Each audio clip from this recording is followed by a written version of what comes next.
How do I get out of these things? Oh, we're gonna do another circle. Oh, this guy's gonna not like me. I don't know how to use a roundabout. Oh, we made it. We lived.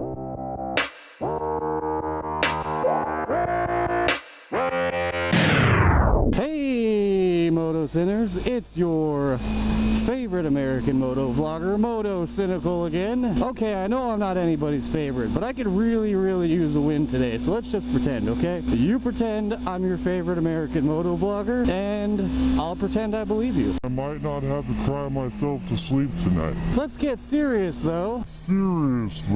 Today, I want to talk about getting a motorcycle license here in California. So I want to warn you right off the bat, this video is a lot less about tips or advice or what to expect, and it's a lot more of a story time about my specific experience getting a motorcycle license here in California. One, because it was my experience, and two, I feel like it was specifically kind of interesting. A little wacky, if you will. So without further ado, let's get into the meat and potatoes of this story. So a little over 2 years ago, I decided that I was in the market to get my first motorcycle. Well, I decided that I should probably get a motorcycle license. So I decided to call the DMV and just ask how to get the process started, because I didn't know where to begin. Basically, the wait times to talk to a representative was going to be over an hour. So I decided I would just go in after work the next day. So I went into the office, waited in line for about 5 minutes, shortest DMV line ever, I swear. And I pretty much just asked the guy, what do I need to do to start the process? And he asked me if I wanted to take the test, and me being too socially awkward to say no, I said yeah. Now mind you, I did not study for the test, so I went online really quick and found a practice test on my phone, took the practice test twice, and they called my number. So I go up, I take the test, I pass. I then go back to the desk where the guy hands me my motorcycle permit, and that was it. I went to the DMV to ask one question. I was there for less than an hour, and I left with the ability to legally ride a motorcycle in the state of California. I'll probably get into more detail in another video about how ridiculous the licensing process is in California, but we'll leave it at that for now. I ride my motorcycle for a few months, I get used to it. I practice the skills necessary to take the licensing test, and then I sign up for my appointment. Now, unfortunately, the closest DMV that has a test course is about an hour from my house. My good old buddy Jay, you guys remember him from my last vlog. So my good old buddy Jay decides that he's gonna go with me. If I recall correctly, we ended up leaving town a little later than I had originally planned, but we were still making good time. I think we're about 30-40 minutes into our ride, and we come across some road construction, and they have the highway closed, and I think we were stopped for about 10 minutes. So as soon as traffic starts moving, we fly out of there. We're on our way. We ride through Marysville.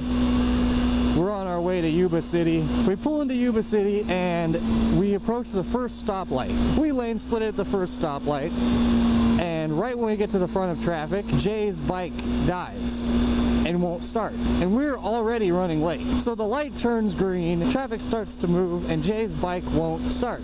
So he has to get off his bike and push it off to the side of the road, and he goes into a parking lot.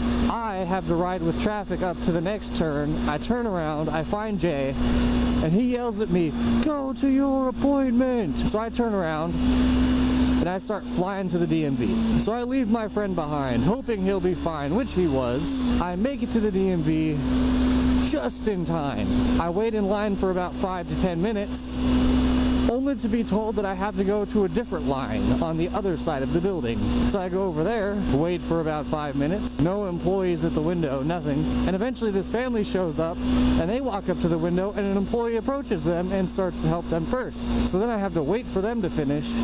I then tell them that I'm there for my appointment, which I believe I'm 10 or 15 minutes late for at this point, thanks to all the waiting at the DMV. I'm just desperately hoping that they don't send me home after all this, and they don't. I'm eventually introduced to the employee that will be monitoring my test. So she walks me out to the little course, she shows me what I'll need to do, and she offers me some time to practice, which I appreciate, because as always, I'm extremely underprepared. So I forgot what order the course is in, but essentially, the course involves a zigzag through some cones, like a 20-foot circle you have to go through, and some straight lines about yay wide that you have to ride through, all at about 5 miles an hour without putting your feet down. And you have to go through the course both directions, multiple steps, and if you put your feet down at any point while doing the course, it's an automatic fail. You go home and you make a new appointment. So I practice for about 10 minutes and then I tell this lady that I'm ready, and I go to do the course.